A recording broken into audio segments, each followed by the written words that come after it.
Hi everyone and welcome to my place. Today I am here to help Liane Roberts, who lives in Brooklyn, New York. Liane phoned me and she wasn't sure what to do or where to go. She loved an arrangement I did ages ago with the camellias, and she wanted a little bit of brightness like some calla lilies. Could she use the callas, the yellow callas, or would she be better off with the little buttery lemony coloured ranunculas? So I just decided that I would film this for Liane because I know that there are a lot of people out there that have issues with using pastel or lovely spring flowers and then putting a bright primary with it. And with the primaries I'm talking the blue, the yellow and the red. They are the purest of all of the colours, and they can be a little bit difficult to work with. Well, what I want to tell you is a little tip that I learned a long time ago. Look at what nature does, because nature will give you all of the colour tips. Let me explain. Getting rid of those. When all of my flowers that I've got here at Prestige Botanicals have been designed to replicate what nature does so well. And let's face it, sometimes you can't get what you want. So I've just got something that you can put your hand on for any time, for any occasion, for any mood, for any season. Now, by what I mean by taking tips from nature, when you look into this camellia, which incidentally, by the way, these last for all of about 5 seconds when you pick them and bring them inside. Having these has taken my life to a whole new level, and I can have spring flowers all year round. Okay, so when you see the little stamens in there, you will see that they are a bright, crisp yellow. When you look at the camellia, calla, look at the colour. Look at this, see? Almost the same. So take your tips and your guides and your problems that need to be solved from nature, because you'll always find a solution there. So, Liane, yes, you can use those. Now, however, when using a primary colour, the rule of thumb is small, medium and large. So there is your large form or your brightest form.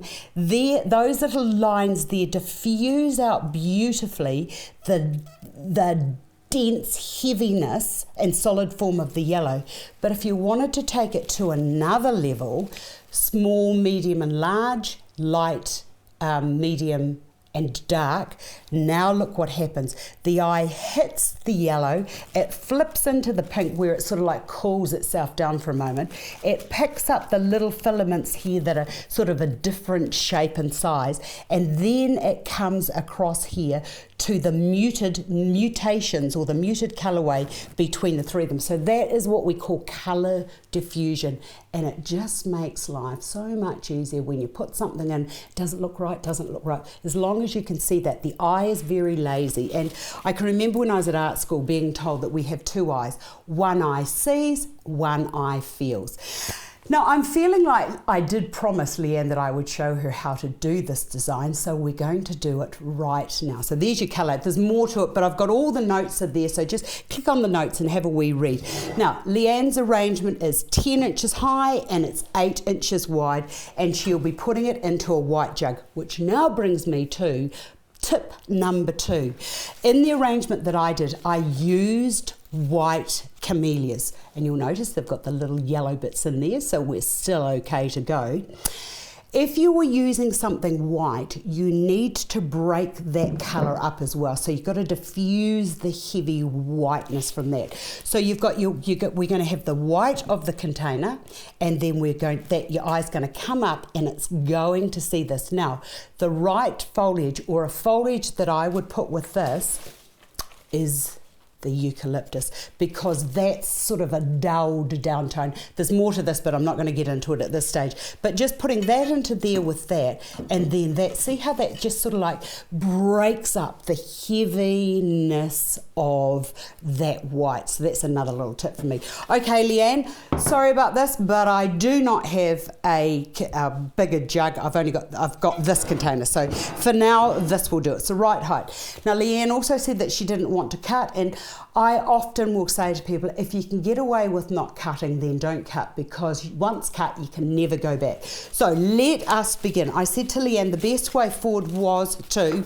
and for length, let's just get length sorted out. The general rule of thumb is 1.5 times the height or the size, the height or the width of the container, whichever is the greater.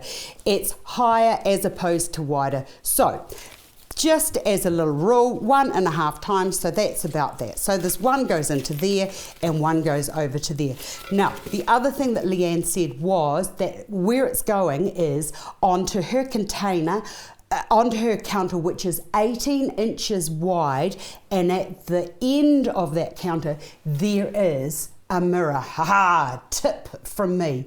When you have a mirror behind anything, what is happening in the front is going to have to happen at the back, because you're going to see it. A lot of people should realise that, what's happening at the back, you know, just to make everything tidy. Anyway, that's another story. So Liane can't have this too wide because it can only be 18 inches. So we're going to have to just be a little bit careful, because already I've gone over the desired width, but we'll sort that out at the end of the design. So let's just make sure that they're going up, and I'm just looking at that now, and I'm noticing that that is a little bit too high. So just turn it up, Liane, just like that. Give it a good squish down. She was worried that if she by bending up, would there be issues inside the vase? No issues at all. Don't worry about that at this stage, because we're going to put that into the center like that, and then because they're artificial, don't think you can bend and manipulate. Next thing to go in, I'm going to put in the whites here. So I'm going to put a white there, and then I've got another one there. So these are all pretty much the same size, but do remember that nothing in life and nature is perfect, so don't knock yourself around trying to get it just perfect. Okay, the next thing I'm going to put in is these little gorgeous little buttery camellias, and they've got a lovely little bit of reddy, pinky, maroni colour in the centre, which is fabulous because it's going to pick up the pinks that I've got here. Okay, one onto that side, and then that needs to just be pushed up a little bit, squishing it a bit more. That can go over to there. I've got these two here. I'm going to put that there, bring that over to there. So just remember that it's like an imaginary line that's going through there. Okay, I've got that one there, which I'm going to put into there. The other one, see what I've done? I've just squished that up. I really do want to cut, Liane, but I'm not. And I would have, you can just bend and manipulate these when you get them home, Liane. Okay, the next thing is on. They come with little tags. To take the tags off because they are just in something nothing. Bring that into there like that. That can go over to there. And I've got these Sasanquas, just pushing that up there. Oh, I would like to cut. Don't cut. That can go into there, and I'll bring the other one in and over to there. Right, get your hands into there, and then if you need to alter it about now, but just let those just fall out. You can, maybe you might need to take them a little bit shorter, Liane, it's just going to depend. Okay, let us put in the bright yellow. I'm just going to put one down into there, and I'm not putting them up because I want them to be down into the arrangement. So I've got one over there, bringing one, over to there. Liane, I know that you will do a much neater job than I am because I'm working back to front, but my back's looking very good. I hope my front is. Okay, now, as they are, looks fantastic, Liane, but if you wanted to, you just get the three. I've got 3 little ranunculus. I put one into there, and one over to there. I like it with the ranunculus, but how's that? Ta-da! Easy designing. And Liane, if you need to, just get your hands into there and just do that to bring it up. Did you like that? Just do that to bring it up. And there you will have it. And let me just check. Oh yeah, I'm within the right measurements. Hope you've enjoyed that. I've enjoyed sharing it, and I look forward to seeing you again another day. Bye for now.